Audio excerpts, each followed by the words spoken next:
the responsible of the chair, Dr. Jan Kreuze, and the title of his presentation is Sequencing Strategies in Support of Plant Health.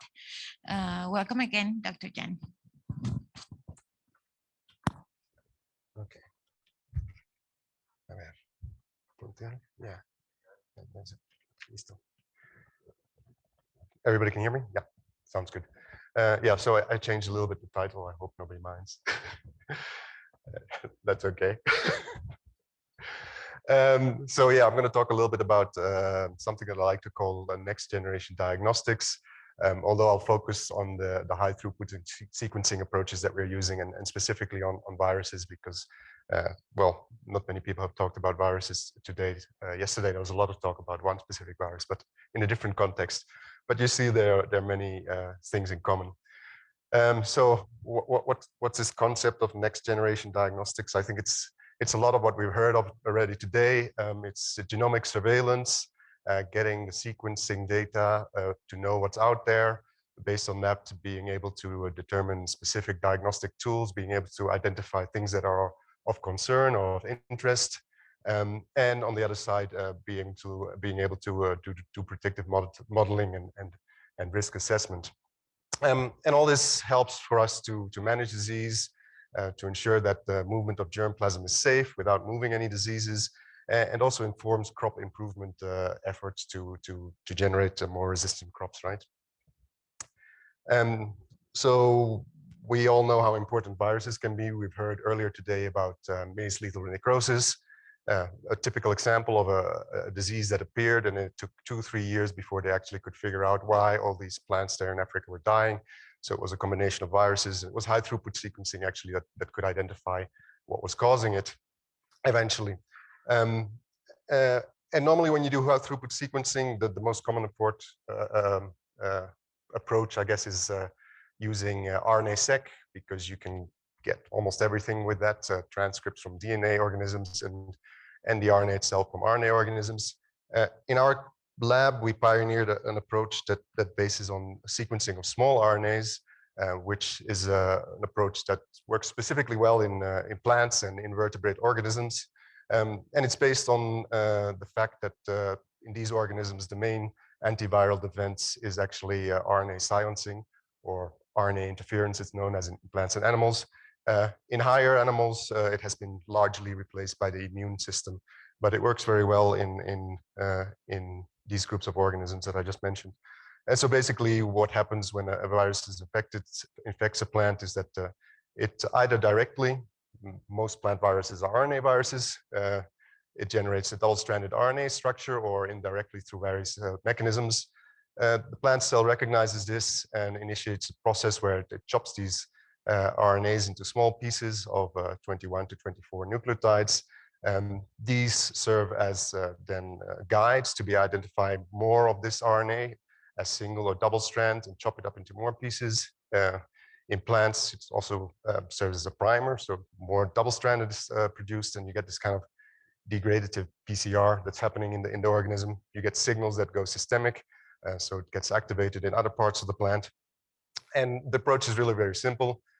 Isolate these, which are enriched in pathogen sequences, or particularly virus sequences, perform high throughput sequencing, assemble those pieces into contigs, and then do a search by BLAST or whatever other approaches you may see appropriate to identify what organisms are there. And so we did a first experiment back in 2009. That was still on Solexa platform, as it was known then. That's now known as Illumina. It generated 38 nucleotides length reads, so it was kind of ideal for these small RNAs. And we were kind of piggybacking on another experiment. We had some plants infected with different types of viruses in sweet potato and combinations of viruses. And I just wanted to figure out if we do this high throughput sequencing, can we identify which viruses are in these plants as a diagnostic method? And as it turned out, yeah, in plant infected with sweet potato feathery mottle virus, we found sweet potato feathery mottle virus. Clotic stunt, we found clotic stunt virus. We found both viruses. And then, surprise, surprise, we actually found also a bunch of other virus sequences that were not supposed to be there because we didn't know about that, and they were supposed to be healthy plants, except for these plant viruses that we infected into them. And then when you did further assembly, we could actually complete the genomes of these viruses. And so in one experiment, we kind of showed that we could sequence two very unrelated RNA viruses, a reverse transcribing double-stranded RNA virus and a single double-stranded DNA virus and a single-stranded DNA viruses. So kind of all groups of viruses. The next slide kind of illustrates the importance of open data and data sharing, because we did this experiment and it worked very nicely in sweet potato, but is it more generally applicable, right? We didn't have the funding to do all that kind of sequencing at the time. We had only a small project. But in another project where they were looking at microRNAs in plants, they had sequenced small RNAs from throughout the plant family, including several crop plants and even unicellular algae, right? And so that data could easily be downloaded. And so I just kind of ran my approach on these things, and basically we could find all kind of interesting things there, known viruses in their known hosts, known viruses in completely new hosts where you wouldn't expect them at all, and a bunch of new viruses as well in different types of plants. They also had different types of tissues in this data set. So I could see that, well, it doesn't really matter what type of tissue you select from these plants, you will always find the same viruses. So it's kind of universal where you take it. These arrows just indicate a bit that the concentrations of small RNAs were down in some of these tissues and up in other tissues. An interesting case here where you had leaves, flowers, and smutted flowers, so the fungus-infected flowers. You could find these new viruses in all of them, but only in the smutted flowers you would find also a chrysovirus, and these are typically fungus-infecting viruses. So you can find a lot of different viruses, but sometimes you have to realize that it might not be a virus infecting that particular plant species, but could be something that's infecting that plant species that's being infected. And we've seen that quite a lot afterwards when we've done follow-up studies and different things. So we could assemble complete genomes. One of these things that we wanted to know is how true are these assemblies to what the real sequence is of the virus. And we did an experiment there with the potato virus Y in this case. So we assembled genomes based on small RNA sequencing, but in parallel from the same leaves, we isolated virus particles, and from the virus particles isolated the RNA of the virus and sequenced that as well, and then did the comparison. And what this basically kind of shows here is that these red and blue bars, they indicate SNPs and where they are and the frequency of those SNPs. And yeah, you don't need much explanation to see that they're basically finding the same SNPs at the same places at more or less the same frequencies. So it gives an accurate representation also of the viral population in that plant, the real virus.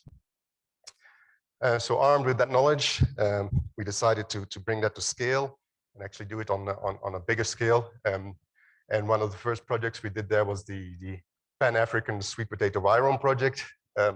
The idea where I was trying to understand viruses that are affecting sweet potato throughout Africa, because not very much was known about that.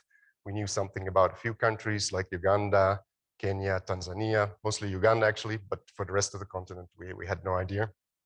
And so basically what we did, I had a postdoc who went to all these countries, except for Ethiopia, I did myself, and collected leaf samples basically at random from different fields. We developed this way of just kind of drying them in silica gel and then bringing them back to Lima to process it there. This was all done in collaboration with the national programs to avoid all these legal issues that I mentioned. So more than 2,000 samples collected. Not all of them made it to Lima. Some were stolen from DHL. Strange things that happen when you do these things.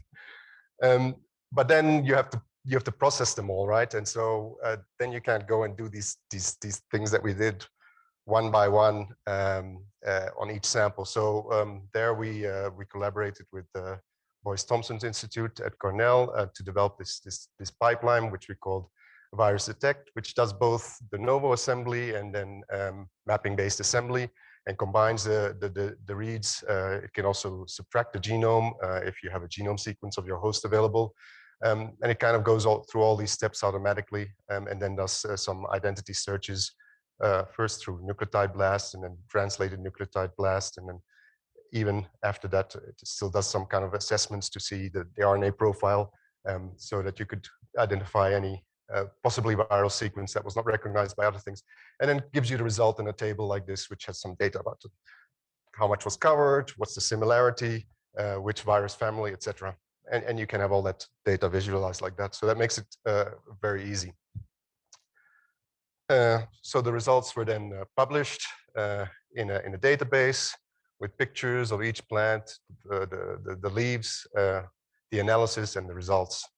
And that's freely accessible. So anybody can go in there, have a look at it, download all the sequences, and then do whatever they want with it. So what were the results? The results were quite a lot of viruses identified. So over 3,000 viruses from more than 1,100 plant samples. That is virus per plant sample. But so on average, you have each plant is infected by at least 3 viruses, right? So that's quite a lot. A bunch of new viruses were also identified, although most of these, well, you have here the mitoviruses, which are likely viruses of funguses that were in the plant. But the other ones were quite rare. So you found them in 1 or 2 plants, and they're probably not of greater concern. And most of these here we knew already, and we knew their impact. But what was more interesting was this on this side of the spectrum. So this one, which we called sweet potato Pakakui virus. So this is the Badna virus that we identified in the first experiment. Very common. Another one, a master virus, also extremely common. And then here we have a bunch of Begomo viruses that were also quite common. And so these were, based on this, these were our agents of interest because we didn't know what they were doing. They seemed to be pretty common. The other ones we knew what they were and what damage they caused. So we looked a little bit more into detail into those. I'm going to show you 2 examples of one which we decided, okay, this is not of concern, don't need to worry about it, and another one that we decided, yes, we do need to worry about. So these are the Badna viruses in sweet potato. Over 90% of the plants were infected with these viruses. They tend to integrate into the genome, so we first needed to figure out if were they integrated or not. The southern blot analysis kind of definitely proved they are not integrated, but it also kind of showed that they are there extremely low concentrations because we couldn't detect them with a southern blot. Quantitative real-time PCR kind of confirmed the same thing, much less than 1 copy per cell. So very low titers, but still very common. We looked also a little bit at if it had some levels of interactions with other viruses that we knew that causes disease to see if there could be any influence. No interaction. They could be transmitted by grafting to indicator plants, but again, extremely low titers, no symptoms. So because they're everywhere in the world already, no symptoms in the plant, extremely low titers, we kind of decided, okay, don't worry about these things. Here's another case. These are the Begomo viruses. They're mostly symptomless, so very difficult to detect. And we did here an experiment in Africa, actually, with 2 different varieties. One that was considered resistant to the RNA viruses that we knew and caused a lot of damage in sweet potato, whereas the other one was considered susceptible to these RNA viruses.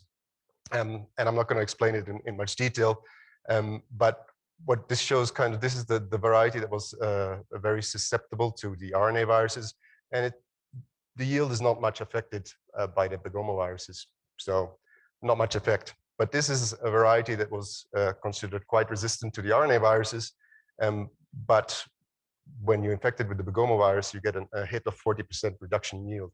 So yes, it's something that probably needs to be worried about, but it's very difficult to follow because it doesn't show any symptoms on the leaves. So how do you detect it? How do you know it's there? And that's where we developed this based on all the sequences that we had from all over Africa. That virus is quite variable, but based on that, we could design degenerate primers and design a LAMP assay that could be used very easily to do detection in the field. And so you could, in clean seed systems, you could screen out these kind of plants that are infected by these viruses, or in breeding screen for resistance to these viruses, right? That's sweet potato in Africa. Cillian, are you keeping my time? I'm not sure how fast I'm going, but sweet potatoes introduced into Africa, so it's a different situation than, for example, potato in Peru. Surprisingly, when we started this project, there was 0 complete viral genome sequences from Peru. There were about 200 from other parts of the world, nothing from Peru. And you know, Peru is the center of origin of potato. That's the center of origin of many solanaceous crops that grow there in the wild. So it's very likely going to be also the center of origin of many of its diseases. So we decided it's time to find out what's all in Peru. So basically the same thing as we did in Africa, but this time with potato. Again, published it on a website where you can access all this data. Serves as a baseline to monitor changes in the future. This is kind of the general results of that whole endeavor. You can see, so potato virus 6, potato virus Y, the most common ones found in Peru, followed by PVV, PVA. So more or less, this is the most common potato viruses, and many of these have also made it to other parts of the world. These were known viruses, but that are limited to the Andes, and then a quarter of them were basically new stuff that we didn't know about, right?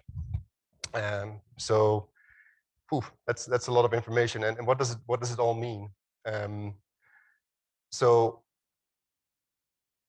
one of the things we've been working a little bit with the University of Florida there with Karen Garrett on network analysis, how to, when you have all this data, how do you make sense out of it quickly? How can you see patterns in it? This is an example of a bipartite network where the viruses are represented by circles. The size is how common did we find it? How frequent was it? The squares are its sample. The size of the square indicates how many viruses were infecting that particular sample. The colors are which region were they found in, and they're linked together, right? The virus with the sample, and then they're grouped according to the most similarities. And so you can quickly see which are the most common viruses, but you can also see certain patterns of where viruses are occurring more often and where combinations of viruses are occurring more often. So it's a very easy way to quickly get an overview of the data. And because we have the sequences, we can also start looking at the evolution and the phylogenetics of all these viruses, and how did it become the way it became, and what are the risks for the future. And this is an example that we did for potato virus Y, because that's the most common and most damaging potato virus worldwide. And what we did was look at all the genomes that we had found, compare them to other genomes found across the world, and what you get then is a tree like this. It basically can be divided into 3 kind of groups, and then a bunch of lines that are recombinants between N and O group of phylogenetic lineages. This is a simplification. They're also kind of little bits and pieces, but these are the 2 basic recombinant groups, and these are the most damaging groups currently in potato worldwide. So they cause a lot of damage, particularly in temperate regions. So we wanted to understand, okay, when have these evolved? How have these evolved? To be able to do that, you need to get first rid of the recombinants to be able to get some kind of temporary temporal signal. And so that's what we did. And then you can generate this tree. Where we started to estimate the mutation rate, the evolution rate with the software called TempEst. That gave quite a nice result, except for a bunch of outliers here that had still a lot of residual variance. And these were all belonging to this C group of potato virus Y, also including Chile. And what it turned out, so these are all strains that are infecting other crops than potato. So tobacco, pepper, tomato, So these seem to be a little bit more flexible, and they are evolving at about twice the speed as the potato isolates. So we decided to take them out of the analysis as well, also because they kind of mess up the dating that you can do on these different nodes then. What you also can see from this tree is that, so all the green ones are the ones from Peru or Latin America that, for example, in the N3 group, so the N group can be divided into several more groups. Only isolates from the N3 groups you find all over the world. The other ones are unique to the Andes, right? So based on that, we could build this phylogenetic tree and put some dates to estimate when all these bifurcations happened in these strains. And basically, some of these dates, they fit quite closely with when Spaniards came and moved potato to Europe. The conclusion from all of this was that, so the N strain probably came from the central Andes, where Peru is, whereas the O strain has likely come from somewhere else, but we don't know where else yet. Possibly Chile. Chiloé Island is another source of some potato diversity, and it could have come from there, but we need to do more surveys for that. And the recombinant isolates that are causing so much problems nowadays, they probably evolved in Europe or North America, somewhere between the 30s and the 50s, and probably had to do with the kind of varieties that they were introducing there and the kind of screening that they were doing to ensure that potatoes were healthy in the seed systems, which was based on symptoms. These recombinants don't show much leaf symptoms, and so they could start spread and become more common, but they do cause severe root symptoms. So that's when we've done that with several of these viruses, which can be interesting. But what about all this new stuff, right? How relevant are they? Do we need to worry about them? And I'm also just going to pick one example out of them here. Torrada viruses, found in a little bit less than 5% of all samples and all over the country. 5 minutes, okay? And so somehow we could link this back to something that happened 2 decades before, which was a reclose stunting disease of potato, which was observed in the beginning of the 90s in the south of Peru, where they had introduced a new irrigation scheme and they were starting to grow potatoes, but quickly they got problems with this disease, which caused quite a bit of losses. As a result, farmers actually started to abandon potato, change to other crops, or started to grow it in different times, and it kind of disappeared. It wasn't a problem at that time. They could find it was a virus. It was a spherical virus. It was transmitted by psyllids. No virus to date is known to be transmitted by psyllids, but it was never really fully characterized. But we had some old samples saved, and so we sequenced those, and we could see that actually they were Torrada virus, and they belonged to this group of Torrada viruses. We had the samples. We could go back and look at the symptoms, and they were indeed corresponding to the symptoms that we saw back in the day of these viruses. So that disease was caused by a virus that didn't disappear. It's still around there. And what it kind of points out, if the conditions change, the climate, the climatic conditions of where and when you're growing potato, these can potentially kind of pop out and really become a problem, right? So probably something that, yes, you need to be aware of. And like that, you need to go through each one of these viruses to see what's really the relevance of them. So that's one side of doing everything. Surveillance. The other thing that we are trying to use this for is for actual diagnostics and for testing, making sure that seed stocks are clean. There are many problems associated with that. But the main problem that we have, that the current methodologies, which are based on biological indexing, they are very lengthy and time consuming. So they can take half a year to a year. You need to go through several, you need greenhouses, you need personnel, there's all kind of issues with that. It becomes very expensive. And that's just to ensure that you don't by accidentally move something around. These clonally propagated crops, they tend to accumulate viruses. And so we want to switch to this technology, which is just going to make everything faster and cheaper. And I think we're almost there by now.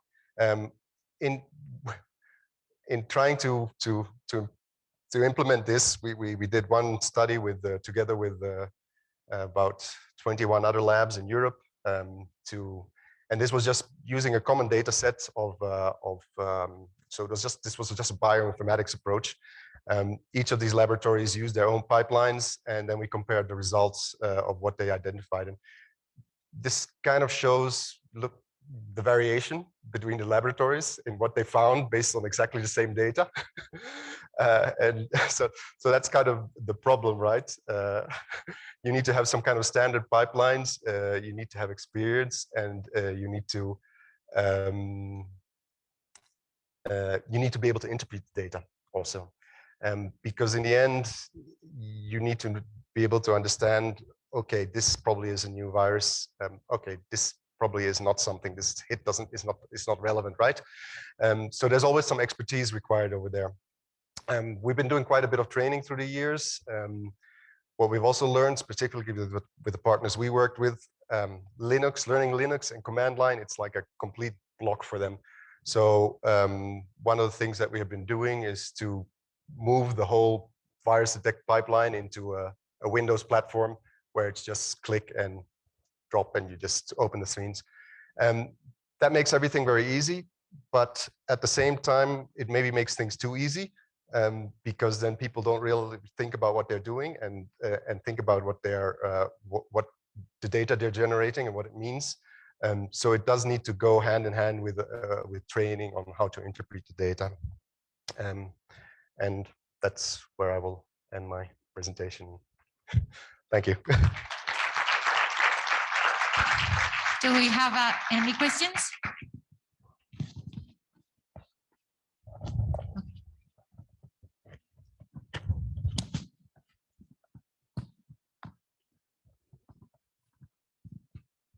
Thank you for the nice talk. I was wondering if you have made any correlations between the composition of the strain composition or the abundances that you found and changes in weather conditions, for example, thinking on these events of extreme climatic conditions that bring these waves of infection. Yeah, I don't think we have enough data to be able to do that yet, because you need to have it at different time points. Because when you pick it from different regions, for example, it's not just the weather that's different, right? Many things are different that could contribute to any changes and differences that you see there. So I think we are lacking there still enough data to make these kind of inferences. But one of the things I would still like to do is, try to correlate it to weather. But yeah, there are so many variables that it's really difficult. And the other thing I want to do is to kind of, particularly with the Peruvian one, is to link it to biodiversity of wild solanaceous crops in those particular regions, and to see if that contributes somehow to the diversity of the viruses inside the crop as well. These are all pending issues. Thank you. I guess this is also very complicated to include. Do you think you have seen interactions between the microbiome and the virome? I mean, bacteria and fungi, and if they could also, of course, play a role in the phenotypes that at the end come out from the. What do you think about this? Do you think it will be worth investigating? I think the complexity is increasing, but of course. Yeah, no, I expect there will be an influence in some cases, and not in all cases. We can't get it from this data because we are looking at small RNAs, and well, bacteria don't even produce small RNAs. So it would require a different approach than what we have been doing. Of course, most of what's happening is probably happening in the soil with the microbiome, and we were collecting leaves, and that's just because it's the ease, right? It's logistically, it's quite challenging to make such collections now.